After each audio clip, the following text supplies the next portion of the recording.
Қалайсыздар? Мен қазір овощной котлет істемекшімін. Оған 3 картошка, 1 сәбіз, 1 жуа, 1 тұқым. 150 грамдай піскен таяр перловка.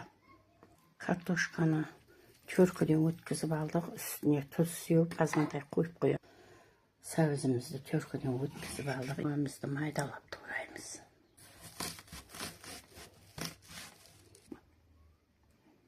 Картошкамызды суынан сығып алдық. Қанша су шықты, крахмал шықты.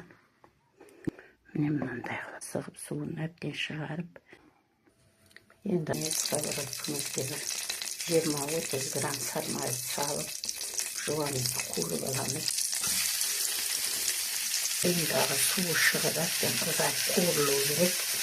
Әрі котлетке дәмі шығады, әрі суы шығады бойындағы. Міне әдем бұл есі шығып, сарғайып, қуырылып болды. Табағымызға бірін-кетін сала бастаймыз. Тошқымыз, сәбізіміз,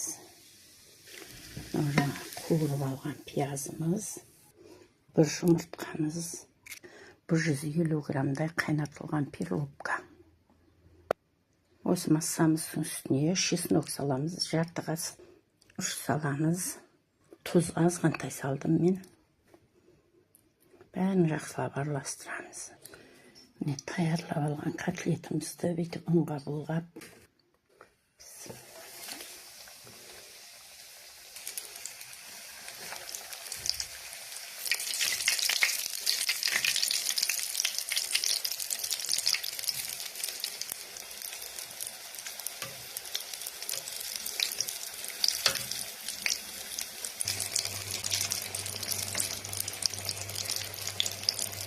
Мына жағын аудардық. Міне екі жағы да әдемілеп пісті. Алып тәлкімізге саламыз. Міне келесі әкеп салдық.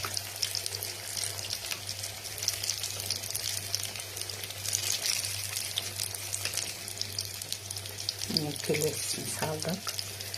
Мынау жұмсақ нәрсе, салам дейінше бұзылып кетсе, қасықпен турлап жіберсеңіздер болады.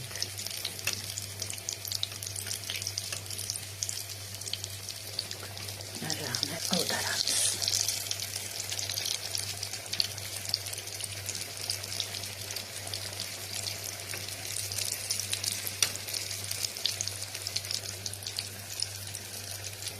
Котлетіміз пісті, қып-қызыл болып.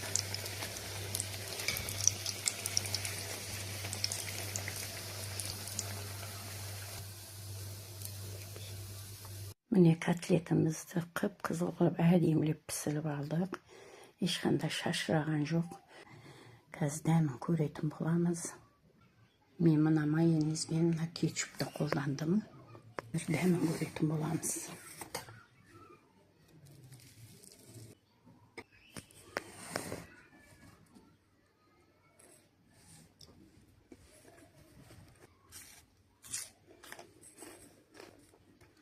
Өте дәмді шыққан. Еттің қажеті жоқ. Дәмін татып көрдім. Міне таяр котлет. Назарларыңызға рахмет. Осындай тағам таярласаңыздар болады. Үйдегі бар нәрсемен 1 жұмыртқа, 3 картошка, 1 сәбіз, 1 жуа, 150 грамм перловка қайнатылған. Перловканың орнына сіздер күріш салсаңыздар да болады, гречка салсаңыздар да болады.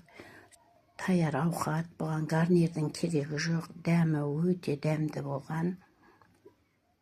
Сіздер де таярлап көріңіздер. Каналыма тіркеліп, пікір жазып, лайк баса кетіңіздер.